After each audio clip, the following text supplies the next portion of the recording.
I've not done much to the interior of this car, just to give it a really good clean up and change the gear knob. But one thing that I've got to do right now is change the seat. Someone has stuck on a repair patch which doesn't quite match and is very, very frayed. So best thing to do is get a new seat, because you cannot change the covers on these easily at all. Well, you could if you could find one, but they don't exist. This seat came from car 204, so just 2 along the line from my car, 202. So it's the closest I'm possibly ever going to get as a match for the interior of my own car. So I've got the entire interior in the garage to take the best bits and make the best interior I can. This isn't completely perfect, it's quite worn on this bolster, but I've got a repair kit that I used on my Tomcat, and the colour is so similar on that leather that I think I'll get away with that.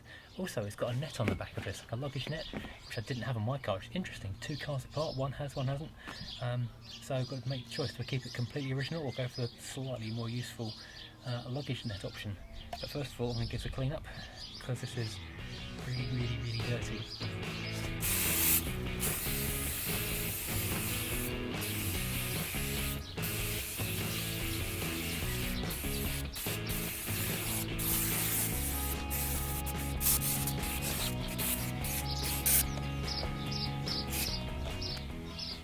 This is all horribly familiar, as I did all of this with the interior that's in the Mini at the moment anyway.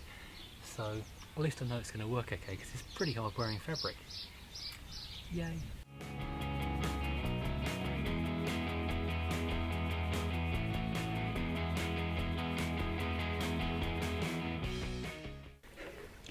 That water is disgusting.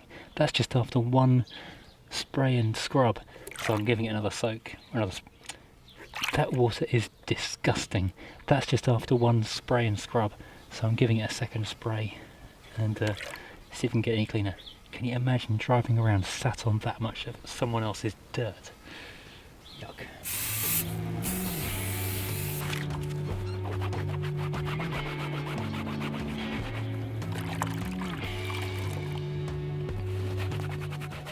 Well, that looks an awful lot better now. Just gonna let it dry, and I can get onto that bit there. So this colouring kit came from Furniture Clinic, and it was left over from a job I did for Classics Monthly a little while ago on the Tomcat. It worked really well on that one, so I'm going to give it a go on this. The first step is to scrub the whole finish off, which is really, really counterintuitive. You don't want to be attacking your own leather, it feels really strange.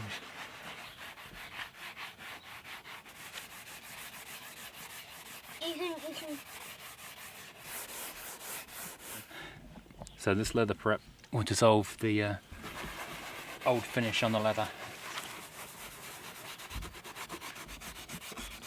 Good job, Dad. Thanks, Reed. It looks good on the camera, Dad. Cool. It's shining on the camera, literally. Right, so now we're going to get some filler and touch in the scuffs.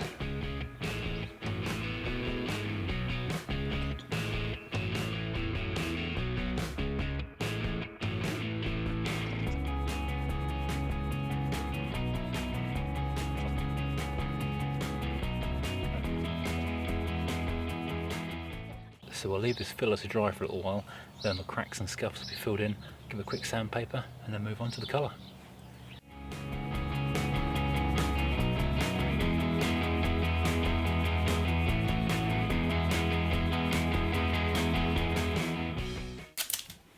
Now as this is two-tone half leather, and I want the red bits to stay red, carefully masking up the fabric from the leather.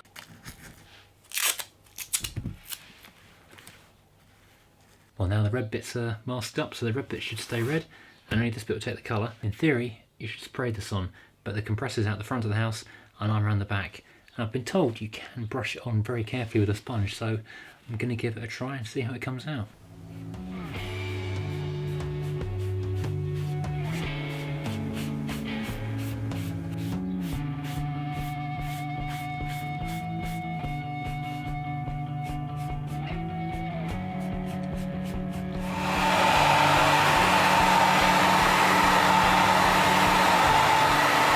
And the final step is a leather finish, which gives like a seal and protect on the colour we just put on there. There's 2 bottles that come with this kit. The first is the standard glossy one, which is basically unused because this car and the Rover that I originally got it for are both satin finish. And there's satin finish, which is nearly all gone, but it's only a small area I'm just doing now.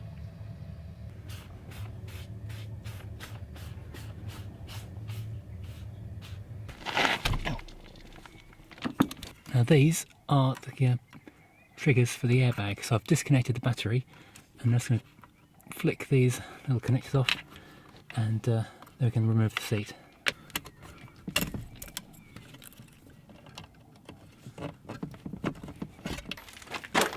And this will be on eBay soon if anyone's interested.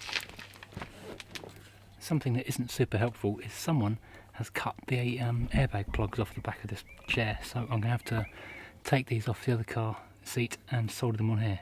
It turns it from a 5-minute job into a bit of a pain in the bum. As the colours don't quite match up for some reason, as in they are totally different, I'm going to have to follow these back and see where they go into the seat. Purple and black goes down the back. So this one matches purple and black. Ah, here we go. Peeling off the insulation tape. There we go.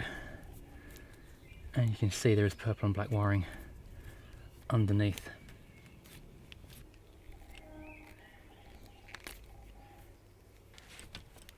Now this bit makes me so nervous.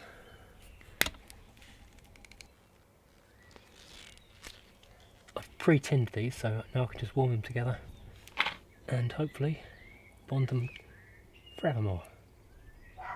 Cutting away the old stuff, because my solder might not be brilliant, but and for a nice little finishing touch, I can just put these connectors in, just like on factory, and cable tie the wires together. Now fitting this back in the car should be really easy. 2-minute job, probably. One is the airbag, and one is the seatbelt pre-tensioner. Click, and click.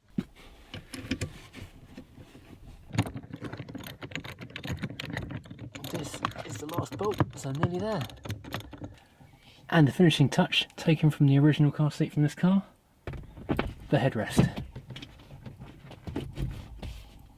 Now that is a huge, huge improvement. This is a firmer seat with a better edge.